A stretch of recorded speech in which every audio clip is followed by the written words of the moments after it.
Hi ಯಾರ್ welcome back to channel. ನೋಡಿ ಈ ಥರ ರಾಗಿ ಬೆಳೆಸಿ ಮಾಡ್ಕೊಳ್ಳೋದು ಹೆಂಗೆ ಅಂತ ಹೇಳ್ಕೊಡ್ತೀವಿ ಬನ್ನಿ. ನೋಡಿ ಇದು ಉಪ್ಪು ಖಾರ ಜೊತೆಗೆ ಬೆಳ್ಳುಳ್ಳಿ ಹಾಕೊಂಡು ತಿಂದರೆ ಸಖತ್ತಾಗಿರುತ್ತೆ. ಯಾರೆಲ್ಲ ಮೊದಲು ಬಾರಿ ನೋಡ್ತಾ ಇದ್ದೀರಾ ಸಬ್ಸ್ಕ್ರೈಬ್ ಆಗಿ ಲೈಕ್ ಕೊಟ್ಟು ಇಷ್ಟ ಆದರೆ ಪೂರ್ಣ ವಿಡಿಯೋ ನೋಡಿ. ಈ ರೀತಿ ಫಸ್ಟು ರಾಗಿಯನ್ನು ತೊಗೊಂಬಂದು ಸುಟ್ಕೊಬೇಕು. ರಾಗಿ ಜಾಸ್ತಿ ಎಳೆದು ಇರಬಾರ್ದು, ಜಾಸ್ತಿ ಬಲ್ತಿರೋದು ಇರಬಾರ್ದು.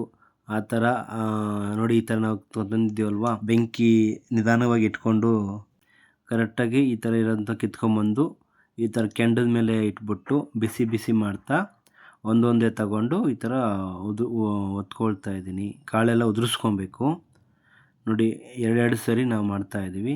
ಈ ರೀತಿ ಒಂದು ಕೆಂಡ ಆಗಿರ್ಬೋದು, ಇಲ್ಲ ಇದ್ಲು ಕೆಂಡದಲ್ಲಿ ಈ ಥರ ಬಿಸಿ ಬಿಸಿ ಇದ್ದಾಗ ಈ ಥರ ಉದ್ಕೊಂಡು ಎರಡೆರಡು ಸರಿ ಮಾಡ್ತಾಯಿದ್ದೀನಿ. ಅರ್ಧ ಉದ್ಕೊಂಡು ಮತ್ತೆ ಇಡ್ತಾಯಿದ್ದೀವಿ, ಮತ್ತೆ ಎತ್ಕೊಂಡು ಮತ್ತೆ ಉದ್ಕೊಂಡು ಉದುರಿಸ್ಕೊಳ್ತಾ ಇದ್ದೀವಿ.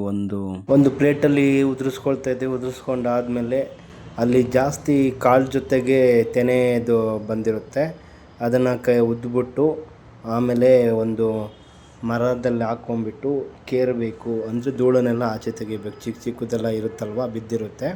ಈ ಥರ ಕೆಂಡದ ಮೇಲೆ ಯಾರೆಲ್ಲ ಮಾಡ್ಕೊಂಡು ತಿಂದಿದ್ದೀರಾ, ಯಾರಿಗೆಲ್ಲ ಈ ಥರ ಆಗಿ ತಿನ್ನು ಇಷ್ಟ ಕಮೆಂಟ್ ಮಾಡಿ. ರಾಗಿ ಬೆಳೆಸೆ ಅಂತೀವಿ, ನಿಮ್ಮ ಕಡೆಗೆ ಯಾವ ರೀತಿ ಹೇಳ್ತಾರೆ, ಈ ಥರ ಹೆಸರು ಒಂದೊಂದು ರೀತಿ ಒಂದೊಂದು ಕಡೆ ಇರುತ್ತೆ.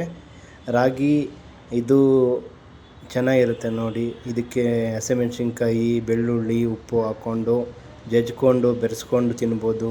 ಕೆಲವರು ಒಂದೊಂದು ರೀತಿ ಯಾವ ಥರ ಮಾಡ್ತೀರಾ, ನಾವು ಈ ಥರ ಮಾಡ್ಕೊಂಡು ತಿಂದಿದ್ದೀವಿ ನೋಡಿ. ನಿಮಗೆಲ್ಲ ಇಷ್ಟ ಆಗಿದರೆ ಯಾರೆಲ್ಲ ರಾಗಿ ಹಾಕಿದ್ದೀರಾ, ಹೋಗ್ಬೇಕಾದ್ರೆ ರಸ್ತೆ ಅಕ್ಕಪಕ್ಕ ಕಾಣಿಸುತ್ತೆ, ಇಲ್ಲ ನಿಮ್ಮದೇ ರಿಲೇಷನ್ ಮನೆಗಳಿದ್ದಾಗ ಅವ್ರನ್ನ ಪರ್ಮಿಷನ್ ತಗೊಂಡು ಕೇಳಿ ಕಿತ್ಕೊಂಡು ಈ ಥರ ಮಾಡಿಕೊಂಡು ಒಂದು ಸರಿ ರುಚಿ ನೋಡಿ ಹೇಗಿತ್ತು ಅಂತ ಕಮೆಂಟ್ ಮಾಡಿ. ನೋಡಿ ಈ ಥರ ಎಲ್ಲ ಮರದಲ್ಲಿ ಹಾಕ್ಕೊಂಬಿಟ್ಟು ಕೇರ್ಕೊಳ್ತಿದ್ವಿ, ಧೂಳೆಲ್ಲ ಹೋಗಬೇಕು. ನೋಡಿ ಈ ಥರ ಆಗಿದೆ. ಇದಕ್ಕೆ ಉಪ್ಪು, ಖಾರ, ಬೆಳ್ಳುಳ್ಳಿ, ಖಾರ ಅಂದರೆ ಮೆಣಸಿನ್ಕಾಯಿನ ಜಜ್ಕೊಂಡು ಬೆರೆಸ್ಕೊಂಡು ತಿಂತೀನಿ. ಥ್ಯಾಂಕ್ ಯು, ಧನ್ಯವಾದ.